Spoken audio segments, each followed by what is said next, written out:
解你會變成咁㗎？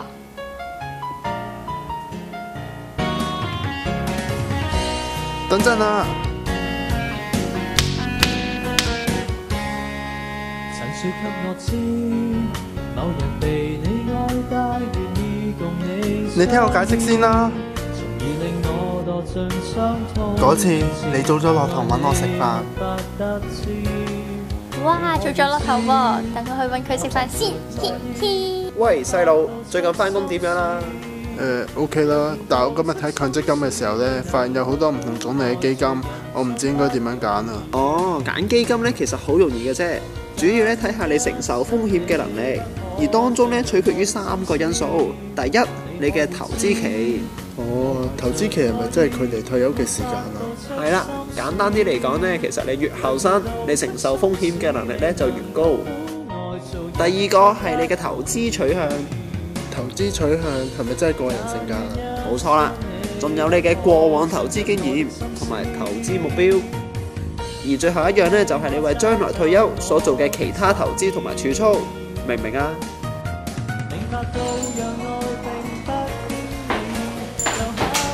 哦，我明白啦，咁我梗係揀高風險，有咁大，賭咁大啦。嚇，賭錢？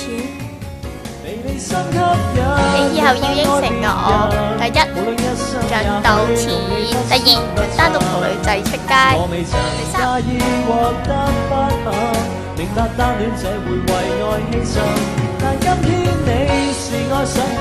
我睇報紙嘅時候話強積金半自啊就嚟實施，我哋打工仔可以自己選擇強積金計劃。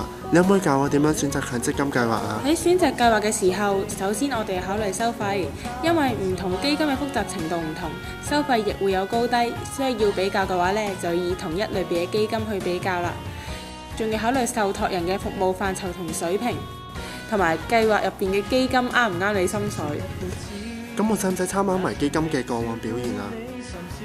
你可以參考下，但基金嘅往績唔代表將來嘅表現㗎。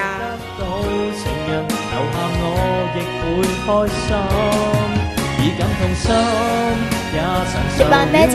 我哋先係22歲咋，強積金關我哋咩事啊？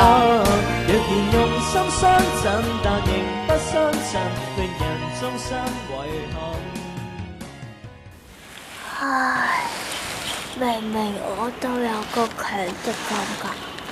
點解我最尾淨係拎得返雞碎咁多？唔通趁後生真係要學識點管理強積金？